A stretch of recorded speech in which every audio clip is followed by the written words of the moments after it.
Hello बच्चों, नमस्कार। निर्माण एकेडमी के यूट्यूब चैनल में आप सभी का स्वागत है। और हमारे इस चैनल पर जीएस की क्लासें चल रही हैं और जीएस की क्लासों में आज हमारी क्लास जो है फ्राइडे है, तो आज हमारी क्लास है इतिहास की। और इतिहास में जो हम देख रहे हैं प्राचीन भारत का इतिहास, प्राचीन भारत का इतिहास,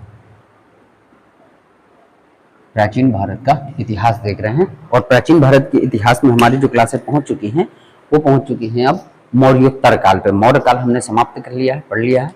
और प्राचीन भारत के इतिहास में आज हम शुरू करेंगे मौर्योत्तर काल। मौर्योत्तर काल, ठीक है। अब मौर्य काल में हमने काफी कुछ चर्चा की है, डिटेल्स हमने चर्चा की है, तो मौर्योत्तर काल की हम चर्चा करेंगे। और मौर्योत्तर काल की हम जो हमारा टाइम पीरियड है वो है हमारा 200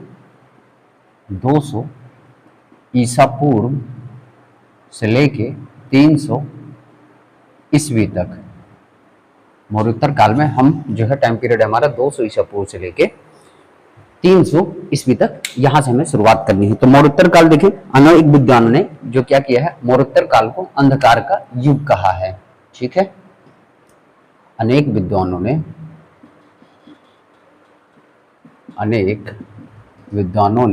मौर्योत्तर काल को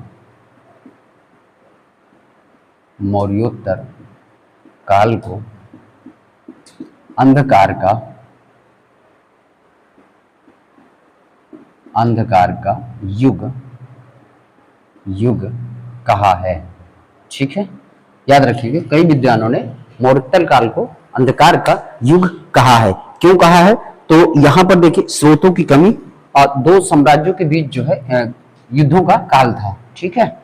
इसीलिए जो है मौर्योत्तर काल को क्या कहा गया है, अंधकार का युग कहा गया है, ठीक है। हमें जो है पहली बार मौर्योत्तर काल में ही लेख युक्त सिक्के प्राप्त होते हैं। लेख युक्त यानी सिक्कों पर लिखा हुआ। तो पहली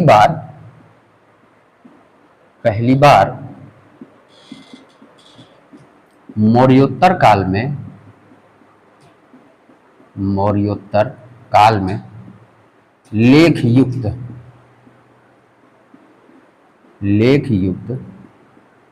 सिक्के प्राप्त होते हैं। लेख युक्त सिक्के प्राप्त होते हैं। याद रखिएगा कि जो सिक्कों पर लिखा हुआ लेख जो मिलता था वो हमें सबसे पहली बार कहाँ मिलते हैं, तो मौर्योत्तर काल में मिलते हैं। ये याद रखिएगा, ठीक है। इसी काल में देखिए कई स्थानीय राजवंशों का क्या होता है, उदय होता है, ठीक है। इस काल में कई स्थानीय राजवंशों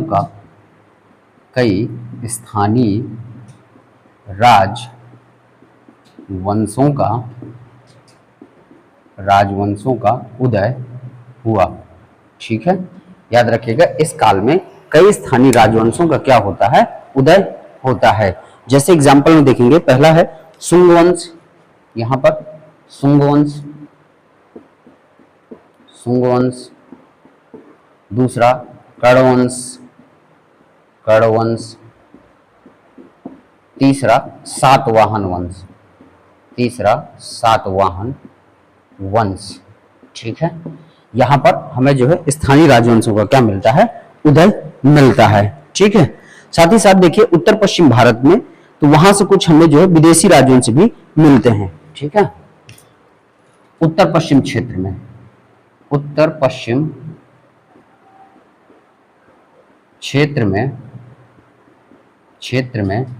मध्य एशिया से आए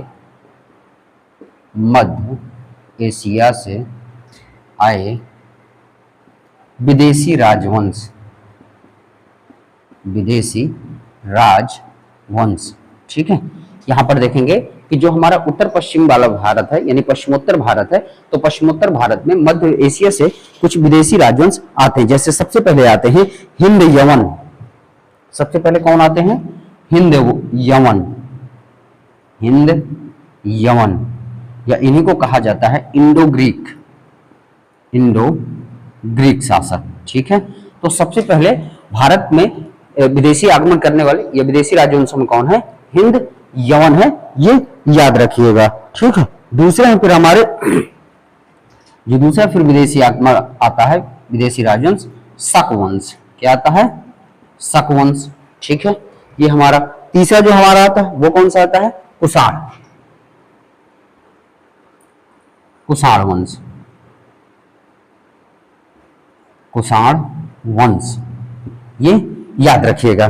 ठीक है, कि विदेशों से आने वाले जो कुछ आपके विदेशी राजवंश थे, हिंद यमन, शक वंश, कुषाण वंश। ठीक है, तो हमें इन्हीं वंशों के बारे में चर्चा करनी है। तो सबसे पहले आइए कुछ स्थानीय राजवंशों के बारे में हम पहले चर्चा करते हैं, और सबसे पहले हम शुरुआत करते हैं किसकी? शुंग वंश की। ठीक है, आइए नोट कर लीजिएगा, स्क्रीनशॉट ले लीजिएगा, आगे बढ़ते हैं। तो बच्चों नोट्स बनाइएगा ताकि रिवीजन करने में आपको आसानी मिले, और वीडियो आपको पसंद आए तो क्लास को लाइक करिएगा, साथ ही साथ शेयर करिएगा अपने मित्रों के साथ। चलिए तो आइए बात करते हैं शुंग वंश की।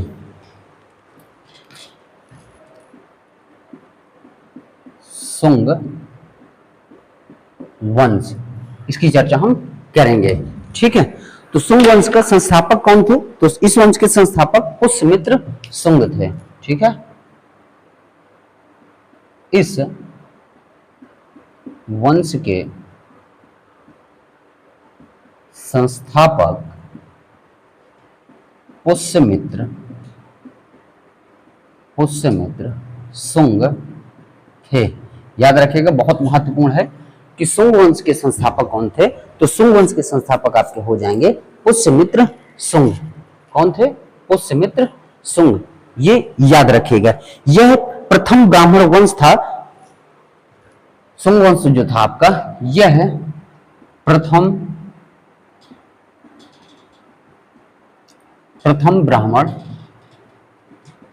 वंश था जिसने मगध की गद्दी पर शासन किया। मगध की गद्दी पर शासन किया, यानी ये पहला ब्राह्मण वंश था जिसने क्या किया? मगध की गद्दी पर शासन किया। और वो कौन सा था? तो वो था शुंग वंश। ठीक है, ये याद रखिएगा। चलिए अब आगे चर्चा करते हैं पुष्यमित्र शुंग के बारे में।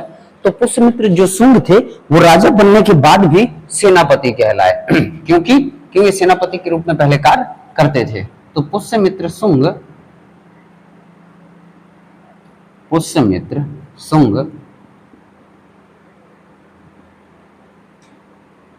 राजा बनने के बाद भी सेनापति, यानी इन्होंने सेनापति की उपाधि धारण की, सेनापति कहलाए।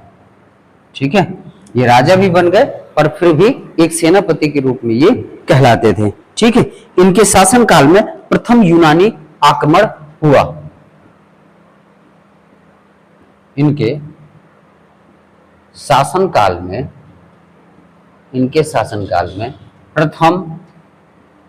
प्रथम यूनानी आक्रमण हुआ। ठीक है, आप इसको याद रखिएगा। पूछ भी सकता है कि प्रथम यूनानी आक्रमण किसके शासन काल में हुआ? तो पुष्यमित्र शुंग के शासन काल में हुआ। ये किस राजवंश के शासन काल में होता है? तो शुंग राजवंश के शासन काल में प्रथम यूनानी आक्रमण होता है, याद रखिएगा। ठीक है, और जो प्रथम यूनानी आक्रमणकारी थे वो कौन थे? डेमेट्रियस। ठीक है, प्रथम यूनानी आक्रमणकारी का नाम क्या था? डेमेट्रियस।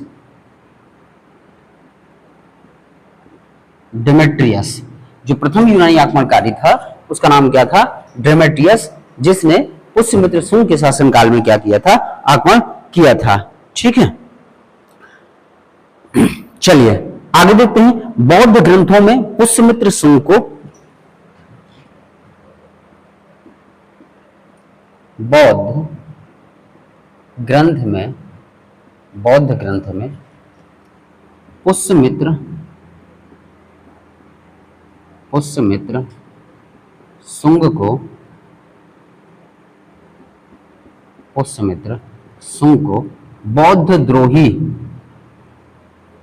बौद्ध द्रोही कहा गया है, बौद्ध द्रोही कहा गया है। ठीक है, ये याद रखिएगा कि बौद्ध ग्रंथ में पुष्यमित्र शुंग को क्या कहा गया है, तो बौद्ध द्रोही कहा गया है। ठीक है, शुंग काल में संस्कृत भाषा का अत्यधिक विकास हुआ। शुंग काल में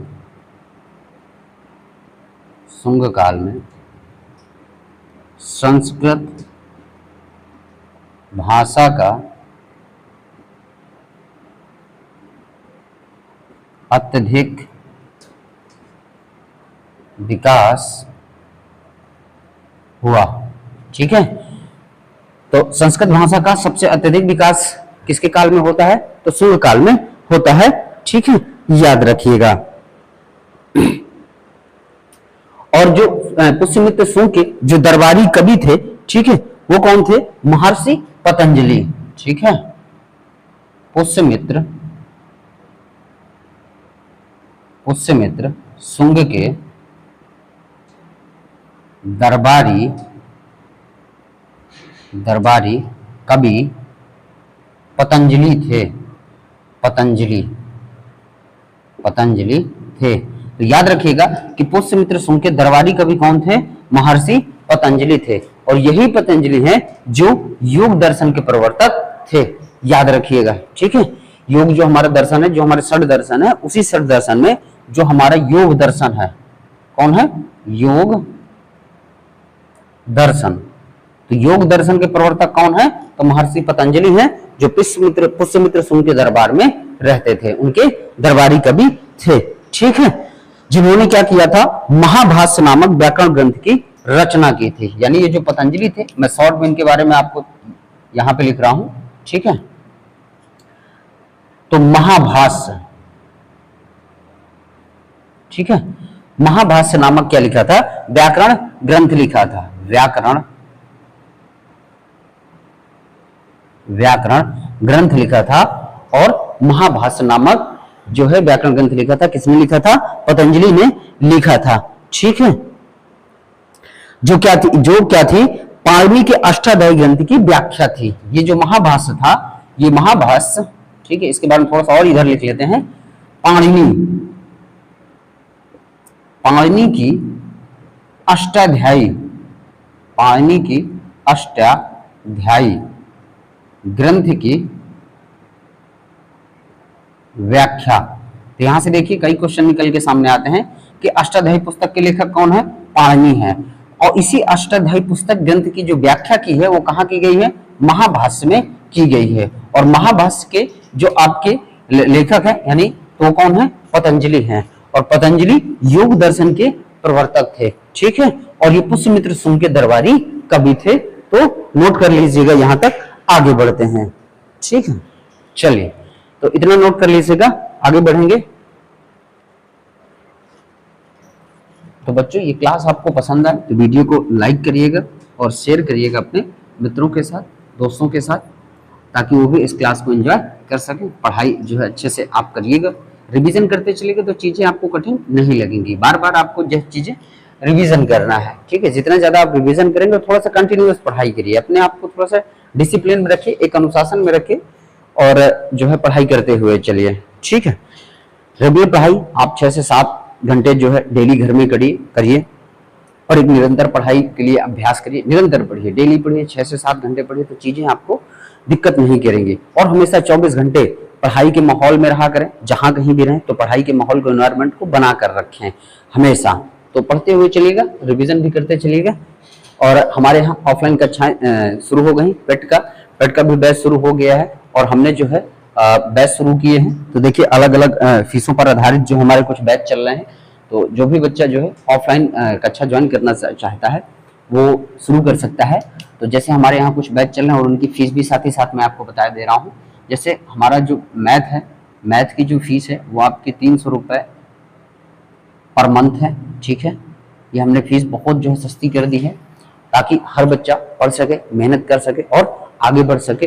तो मैथ की फीस हमने 300 रुपये पर मंथ कर दिया है। रीजनिंग, अगर आप सिर्फ केवल रीजनिंग पढ़ेंगे तो आपको रीजनिंग के लिए 200 रुपये पर मंथ हमने बहुत सस्ती फीस कर दी है ताकि सभी बच्चे पढ़ सकें, आगे बढ़ सकें जीवन में, ताकि फीस की समस्या, पैसे की जो आर्थिक स्थिति है वो उनके लिए दिक्कत ना करें। आप जीके जीएस, जीके, अगर जीके जीएस, तो जीके जीएस के लिए बहुत सस्ती फीस हमने की है, 100 रुपए पर मंथ, ये हमने की हुई है। ठीक है, ये हमारे, अगर आप मंथली फीस करते हैं तो मंथली फीस में आपको मैथ के लिए 300 रुपए, रीजनिंग के लिए 200 रुपए और जीके जीएस के लिए आपको 100 रुपए पर मंथ देने पड़ेंगे। और अगर आप जो है इन पूरे बैच को एक साथ लेना चाहते हैं कि मैथ, रीजनिंग, जीएस पूरा बैच लेंगे, तो फुल पेड बैच आपका है, फुल पेड बैच है आपका, वो है 4500 रुपए। फुल पेड बैच कितने का है? 4500 रुपए का है। और फुल पेड बैच में यानी पूरा सिलेबस आपका कंप्लीट हो जाएगा, तो ये फुल पेड बैच आपका हो गया 4500 रुपए में। साथ ही साथ इसके साथ एक और ऑफर है आपका, है अनलिमिटेड पैकेज, अनलिमिटेड क्लास, यानी अनलिमिटेड क्लास आप कर सकते हैं जब तक आपका सिलेक्शन ना हो। उसकी फीस हमने रखी है 5500 रुपए, बहुत सस्ती फीस है 5500 रुपए। ठीक है, और इसी आपके अनलिमिटेड क्लास के साथ जो है आपको, अनलिमिटेड क्लास के साथ जो आपकी फीस 5500 रुपए, इसमें अनलिमिटेड बैच मिलेंगे, सभी बैच आपको निःशुल्क मिलेंगे। एक बार आपने ये बैच ले लिया 5500 रुपए वाला, आपने अनलिमिटेड क्लास जो है मिल गई। और इसमें जैसे हमारा बैच चल रहा है यूपी ट्रिपल एससी पेट, तो यूपी ट्रिपल एससी पेट जो बैच है वो आपको क्या मिलेगा? फ्री मिलेगा। यूपी ट्रिपल एससी पेट बैच के साथ जो है आपको फ्री मिलेगा। इन दोनों प्लान के साथ जो भी आपका अनलिमिटेड क्लास है और फुल पेड बैच है, अगर आप ये लेते हैं तो इसके साथ आपको पेट बैच क्या मिलेगा? निःशुल्क मिलेगा। पेट बैच के लिए आपको अलग से फीस नहीं देनी पड़ेगी, ये याद रखिएगा। तो ये हमारी ऑफलाइन कक्षाएं चल रही हैं। ठीक है, ऑफलाइन कक्षाएं का जो एड्रेस है वो हमारा है, अगर आप देखेंगे तो आपका एड्रेस हो जाएगा लाई मंडी, हनुमान पैलेस के सामने, हनुमान पैलेस के सामने, जिम सेंटर के बगल में, जिम सेंटर के बगल में। ठीक है, और ये शहर है आपका अतर्रा और जिला बांदा। ठीक है, ये हमारा एड्रेस है। ठीक है, और मोबाइल नंबर है 8858593204। तो बच्चे इस नंबर पर कांटेक्ट कर सकते हैं, बातचीत कर सकते हैं और जानकारी भी हासिल कर सकते हैं। चलिए आगे बढ़ते हैं अगली क्लास को। तो जो भी बच्चा ज्वाइन कर सकता है वो इस नंबर पर कॉल कर सकता है, बाकी जानकारी आप जो है ले सकते हैं। चलिए आगे बढ़ते हैं।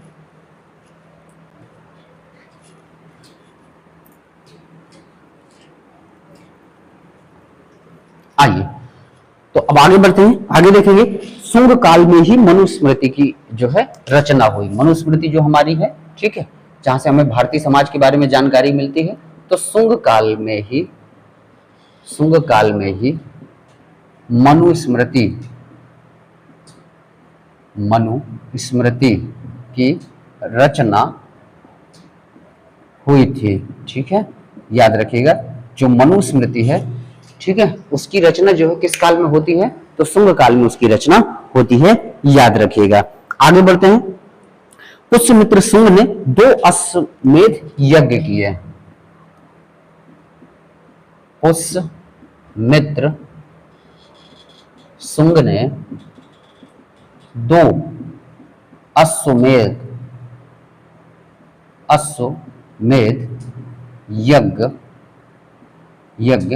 किए,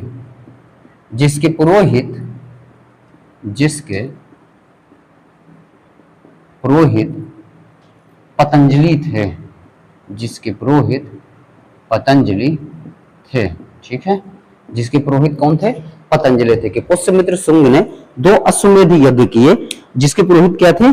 पतंजलि थे। और इसकी जानकारी, जो 2 अश्वमेध यज्ञों की जानकारी जो हमें मिलती है कि ये 2 अश्वमेध यज्ञ किए, कहां से मिलती है? तो इसकी जानकारी अयोध्या अभिलेख से अयोध्या अभिलेख से मिलती है। इसकी जानकारी हमें कहां से मिलती है? तो अयोध्या अभिलेख से मिलती है, ये याद रखिएगा। ठीक है, आइए आगे बढ़ते हैं। पुष्यमित्र शुंग ने सांची एवं भरभूत के स्तूपों का पुष्यमित्र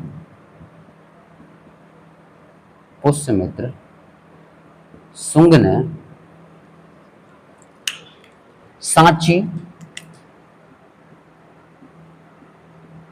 सांची एवं भरभूत स्तूपों का विस्तार एवं अलंकरण ठीक है करवाया।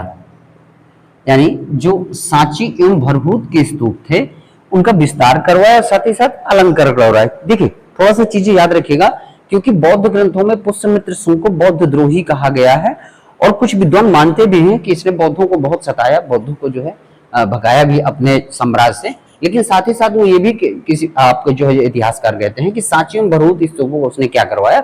विस्तार व अलंकरण भी करवाया। ठीक है, चलिए आगे बढ़ते हैं। अगला है कि बेसनगर अभिलेख से हमें पता चलता है, ठीक है, कि बेसनगर अभिलेख से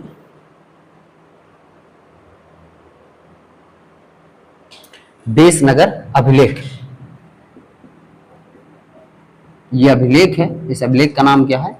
बेसनगर अभिलेख। बेसनगर अभिलेख से हमें क्या जानकारी मिलती है कि जो तक्षशिला का राजा था, तक्षशिला का जो यूनानी राजा था, उसने क्या किया था? हेलियोडोरस को क्या नाम था उसका? हेलियोडोरस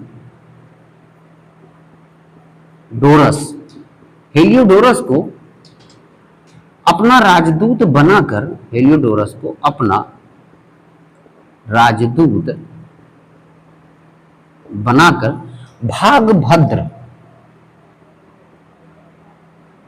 भागभद्र के दरबार में भेजा। ठीक है, बेसनगर अभिलेख से हमें पता चलता है कि हेलियोडोरस किसके दरबार में आया था? वो आया था भागभद्र के दरबार में आया था, और यहां आकर भागवत धर्म को स्वीकार कर लेता है। ठीक है, यहां आकर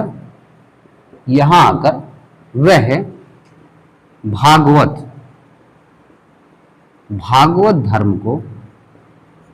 धर्म को स्वीकार कर लेता है।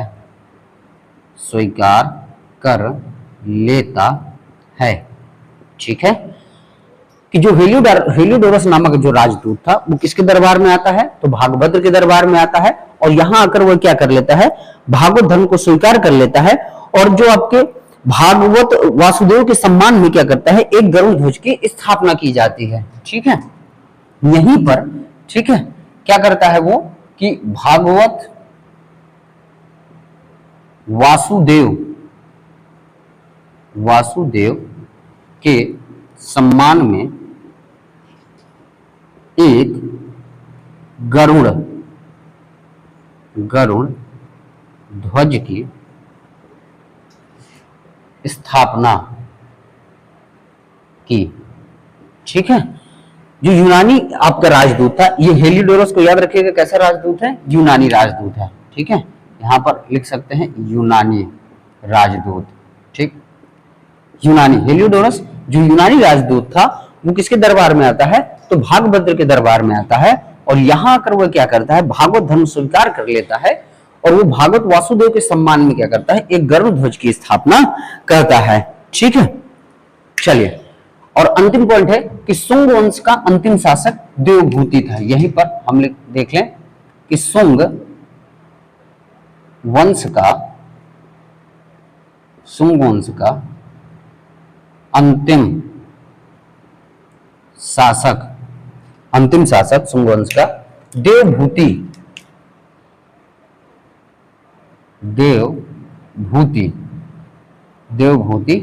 था। ठीक है, बहुत ही महत्वपूर्ण पॉइंट है। सुंग वंश का अंतिम शासक देवभूति था, नोट कर लीजिएगा। आगे बढ़ते हैं, स्क्रीनशॉट सभी लोग ले लीजिएगा। और क्लास आपको पसंद आए बच्चों, वीडियो को लाइक करिएगा, और अगर ना पसंद आए तो कम से कम डिसलाइक करिएगा, ठीक है। और थोड़ा सा और प्रतिक्रिया करिएगा, अपने दोस्तों और मित्रों के साथ शेयर करिएगा। व्हाट्सएप वगैरह जो है, स्टेटस वगैरह थोड़ा सा जो है क्लास का लगा दिया करिए, तो शेयर हो जाएगा वीडियो। चलिए आगे बढ़ते हैं। तो नोट कर लिया होगा आपने,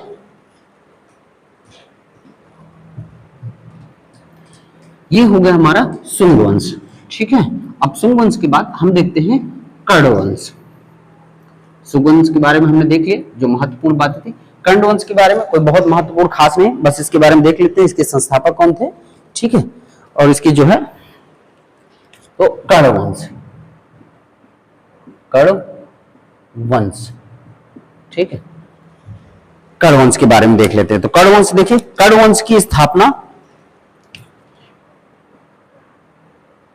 कर्ण वंश की स्थापना वासुदेव ने की थी, वासुदेव ने की थी, ठीक है। बस इतना याद रखना है कि कर्ण वंश की स्थापना किसने की थी, वासुदेव ने की थी, ठीक है। इस वंश का अंतिम शासक सुशर्मा था, इस वंश का अंतिम शासक सुशर्मा था। इस वंश का अंतिम शासक कौन था, तो सुशर्मा था, जिसकी हत्या इसी के अमात्य ने क्या कर दी थी, ठीक है। इसकी हत्या इसके अमात्य मतलब सेनापति, इसकी हत्या इसके अमात्य सिमुक ने कर दी थी, ठीक है। इसकी हत्या इसके अमात्य किसने कर दी थी, सिमुक ने कर दी थी, ठीक है। ये याद रखिएगा, और यहीं से हमारा कर्ण वंश क्या होता है, समाप्त हो जाता है, ठीक है। तो बस 2-3 पॉइंट है इसके बारे में कि कर्ण वंश की स्थापना वासुदेव ने की थी, इस वंश का अंतिम शासक कौन था, सुशर्मा था, और इसकी हत्या इसके आपके जो है अमात्य सिमुक ने कर दी थी। और सिमुक फिर क्या करता है, एक नए राजवंश की स्थापना करता है। तो वहां से हम देखेंगे एक नया राजवंश जो है हमारा कौन सा, सातवाहन वंश, ठीक है। तो आइए शुरुआत करते हैं किसकी, सातवाहन वंश के बारे में, ठीक है। तो सातवाहन वंश के बारे में थोड़ी सी जानकारी हासिल करते हैं। आज की क्लास में तो हमारा सातवाहन वंश नहीं कंप्लीट होगा, लेकिन कल की क्लास में हमारा सातवाहन वंश के बारे में जो है हम चीजें जान लेंगे, क्योंकि इसके बारे में थोड़ी सी हमें डिटेल जाननी पड़ेगी।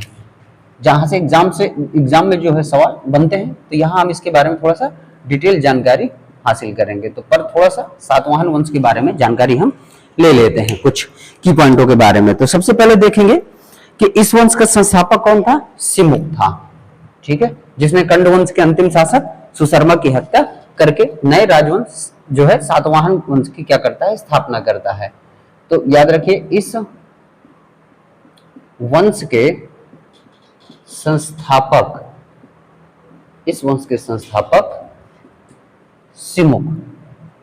सिमुक था, ठीक है। इस वंश के संस्थापक कौन था, तो सिमुक था, ये याद रखिएगा। सातवाहनों का मूल क्षेत्र महाराष्ट्र था, सातवाहनों का मूल क्षेत्र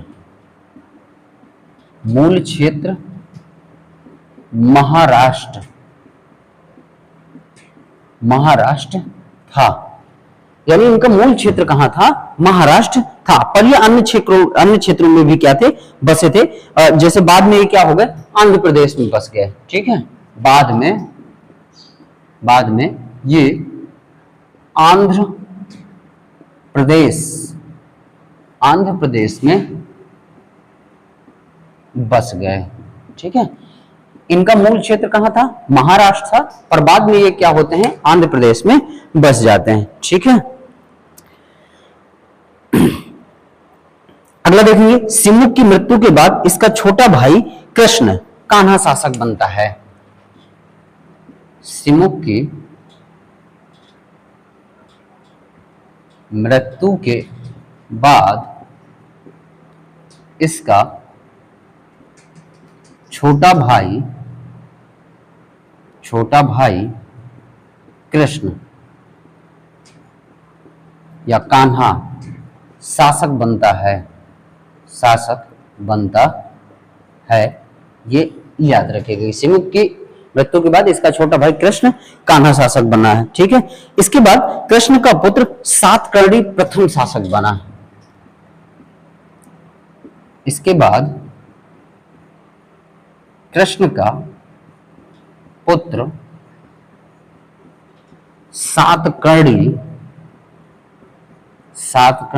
प्रथम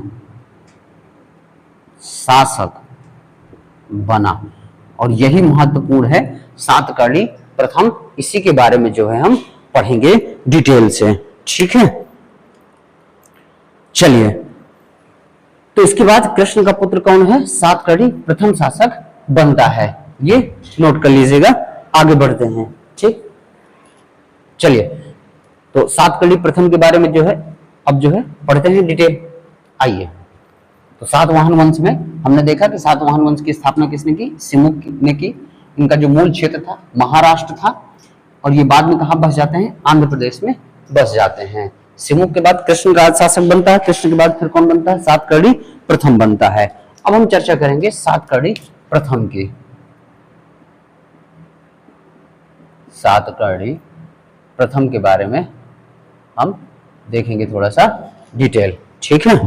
तो सातकर्णी जो प्रथम था, यह है सातवाहन वंश का पहला महत्वपूर्ण शासक था। ठीक है, यह है सातवाहन वंश का पहला महत्वपूर्ण शासक था। बिल्कुल था, इसने बहुत विकास किए, इसने साम्राज्य को बहुत बढ़ाया, तो महत्वपूर्ण शासक था। और इसकी जानकारी भी हमें कुछ अभिलेखों से मिलती है, वो हम देखेंगे आगे। ठीक है। तो सातवाहन वंश का पहला महत्वपूर्ण शासक था। सातकर्णी प्रथम की पत्नी नागनिका का सातकर्णी प्रथम की पत्नी नागनिका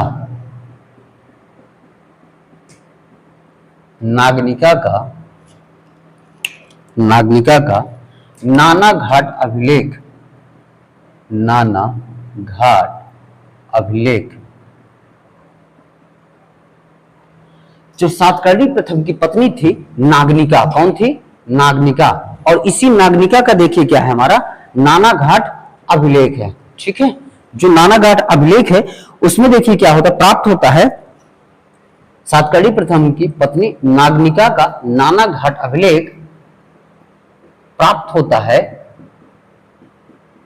होता है जिसमें सातकर्णी प्रथम की उपलब्धियों का वर्णन है। ठीक है, वर्णन है। तो सातकर्णी प्रथम की पत्नी नागनिका का जो नानाघाट अभिलेख है, इसमें क्या है? सातकर्णी प्रथम की उपलब्धियां मिलती हैं। ठीक है, इसी नानाघाट अभिलेख में ही सातकर्णी प्रथम को, ठीक है, इसी नानाघाट अभिलेख में, इसी नानाघाट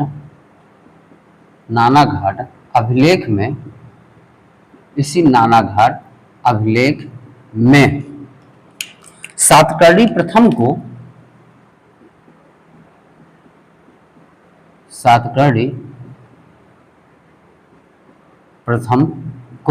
ठीक है, महान शासक,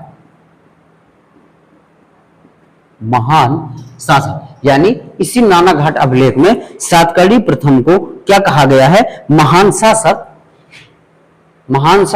या महान विजेता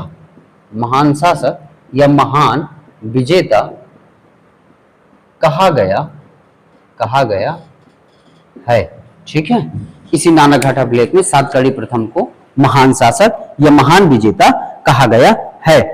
ठीक है, और हमें इसी नानाघाट अभिलेख से भूमि दान का उल्लेख मिलता है। ठीक है, नानाघाट अभिलेख से, नानाघाट अभिलेख से भूमिदान,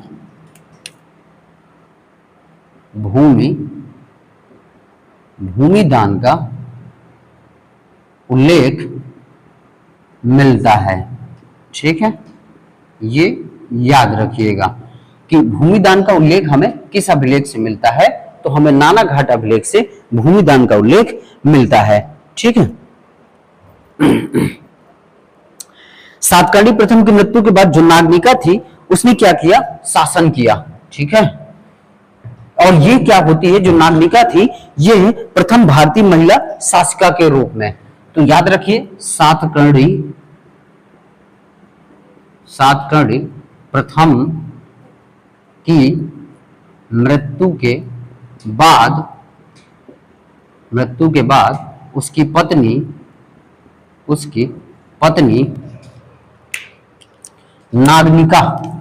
पत्नी नागनिका ने शासक के रूप में कार्य किया, जो प्रथम भारतीय